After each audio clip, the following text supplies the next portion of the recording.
Chapter 20. Taylor. Chad and I dressed after exhausting ourselves first.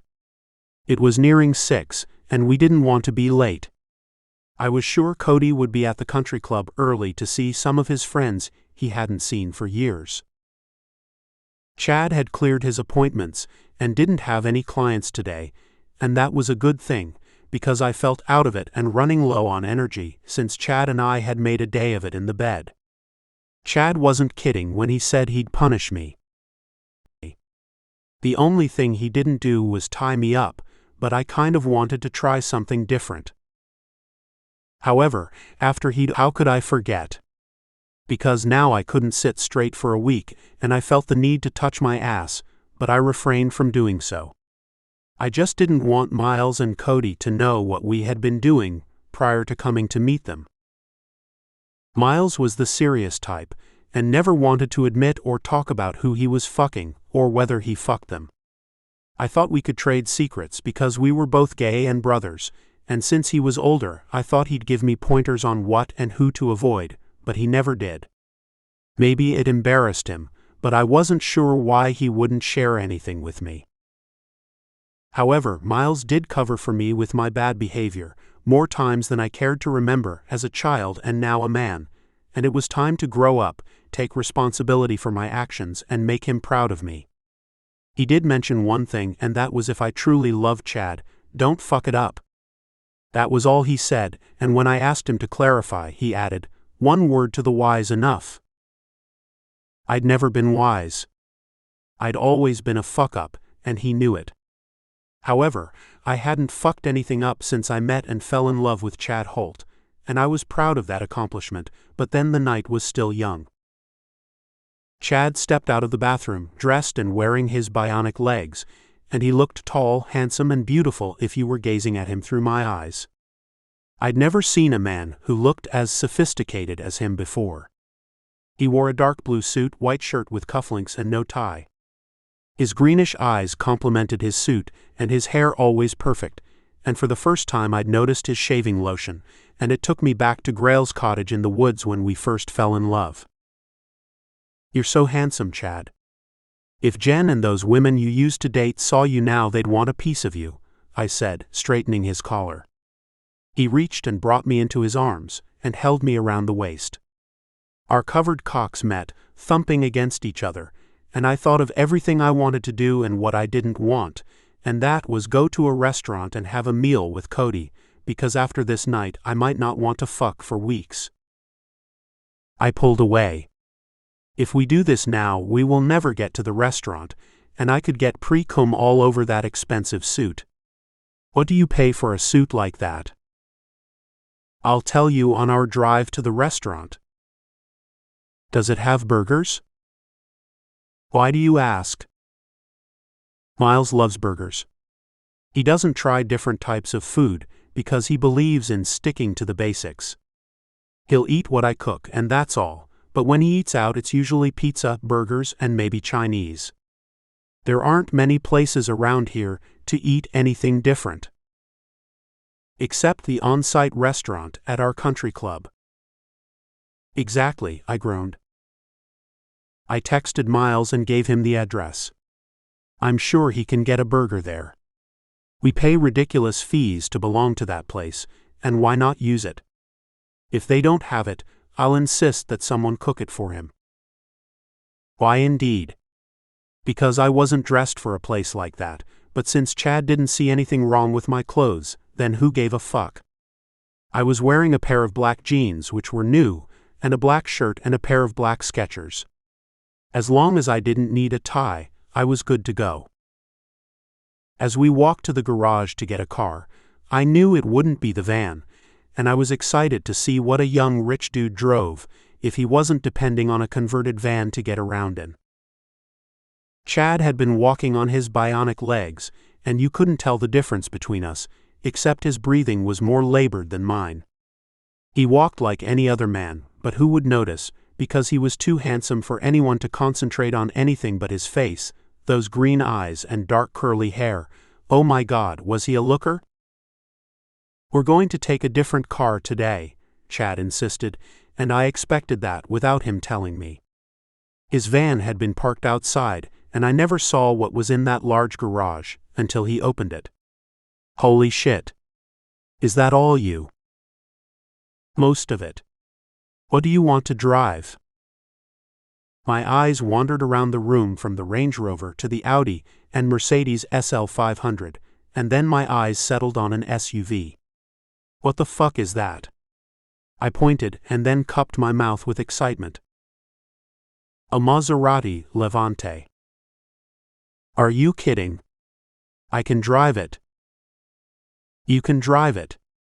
Just watch out for the policeman when you put it into sports mode. I sat inside this amazing car, and it was like driving an airplane, but since I'd never even sat inside one, and the best I'd ever gotten near anything of that magnitude in my life was to ride in a new Kia my brother Miles had bought and let me drive. Didn't say much for my learning curve. I'd been intimidated just by sitting inside it. I didn't know what to do next. Chad looked at me and directed my actions. I put my foot on the brake, hit the start button, and then the shift he had to explain, but it didn't take me long, and I had that bad boy roaring heading for the garage exit. It took a few minutes for Chad to walk me through, but once I drove out in the direction of the country club, I felt as if I had been born to drive this amazing car. When I took off, I knew then that this had to be like flying an airplane, and I was soaring in the stratosphere. I became afraid, as if didn't belong here with Chad. Maybe it was too soon, because I was at such a high level in my life that I felt I couldn't breathe. The fear was real for me, and I thought I would come tumbling down to earth, and all this would be over. My life with Chad would end in a second, and as quick as it began. My heart beat quick as it thundered in my chest. I had been afraid to take the chance with him, because I thought when he'd wake up and realize that I was a dirt poor guy from the wrong side of the tracks, he'd realize that he'd made a mistake by marrying me, and that was why I'd hesitated in giving him an answer to his question. It had been necessary to give Chad time to think about what he was getting himself into. I heard Chad's voice cut through my thoughts. Tay. Turn here. You have to turn in here where the guy with the white jacket is standing and directing you. The valet will take the car, he said, repeating his words after realizing that I hadn't heard a word he'd said previously. Perhaps he thought it was the car that had garnered my concentration, but it wasn't that.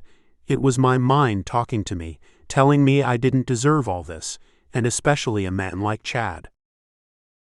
When I slowed this muscle car and pulled it up to the entrance, spotted the delight of the young guy's face who would be parking the car, I hesitated to give him the keys.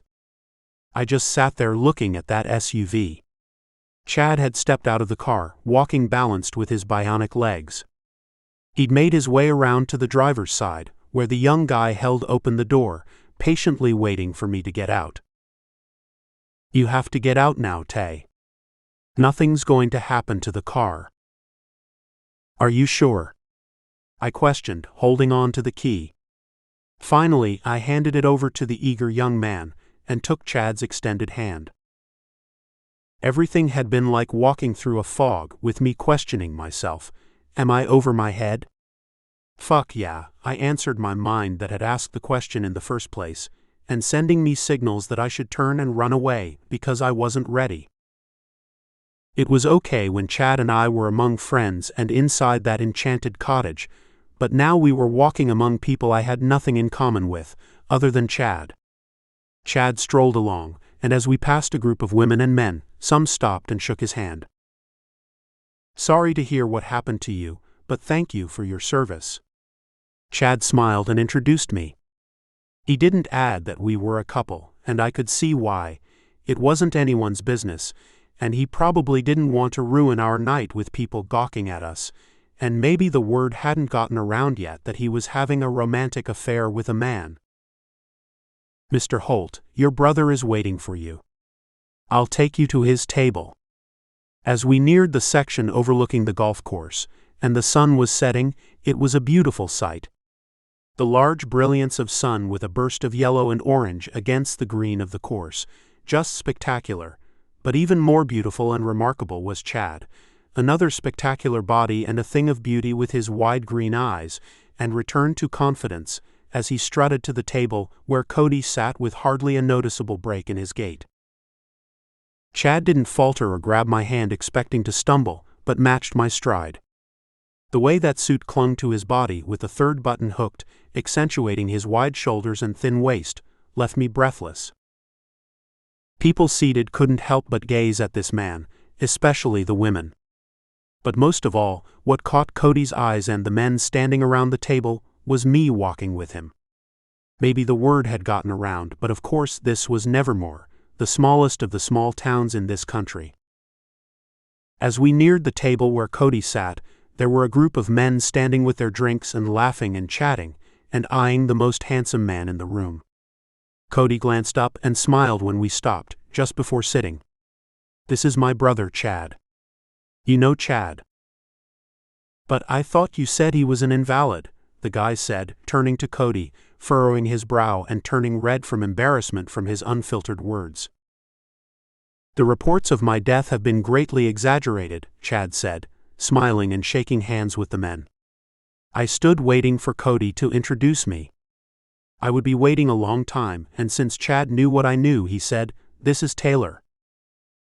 "Your driver," another guy said, who chimed in to add to the conversation, avoiding me altogether by not meeting my eyes or having consideration for me. It was as if I was just a piece of furniture. I let my driver come in and eat. "Taylor isn't my driver," Chad interjected. "He's my boyfriend, or haven't you heard, and soon to be my fiance if he ever consents to marrying me." "Well, that set you straight," the third guy said as he patted his friend on the shoulder who had made that classless remark. "Let's go to the bar." "I'm buying," he said. "It's great to see you out, Chad, and I'm sending champagne to your table for your celebration." "It's nice to meet you, Taylor."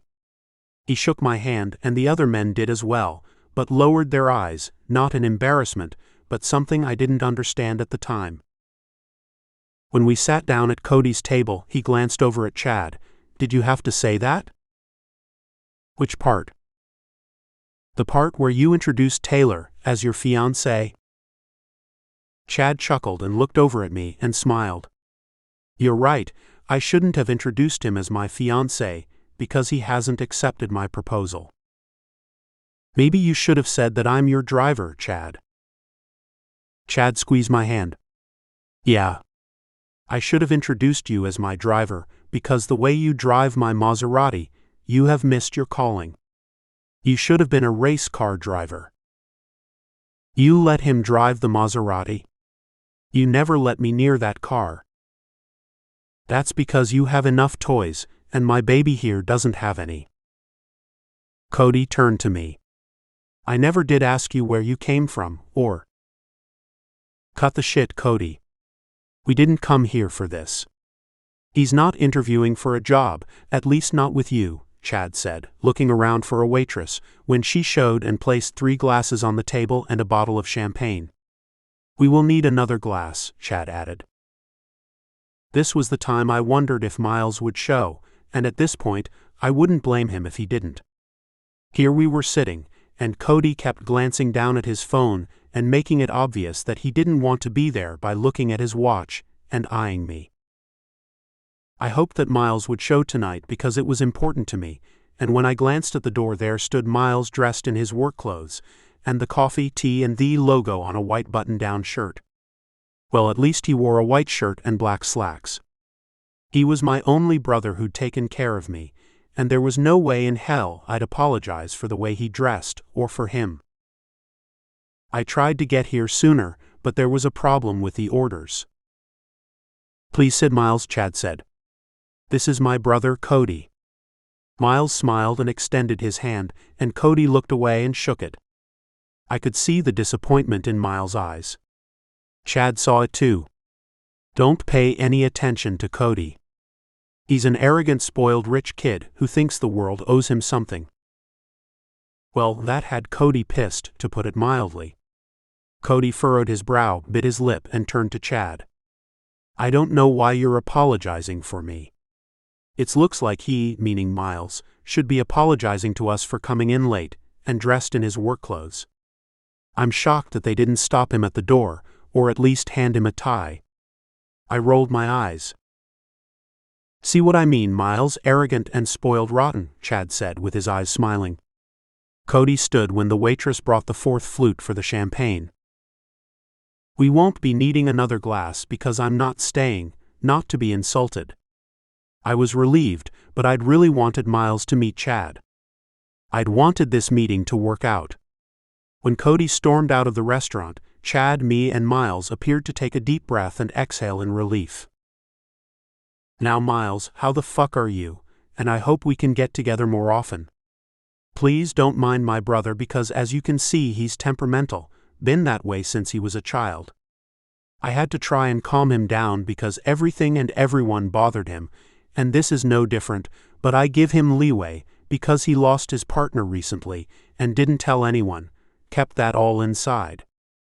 I invited you not to insult you, but as a potential family member. I want to marry your brother, and if he wants me, then I'd be proud to have you in the family.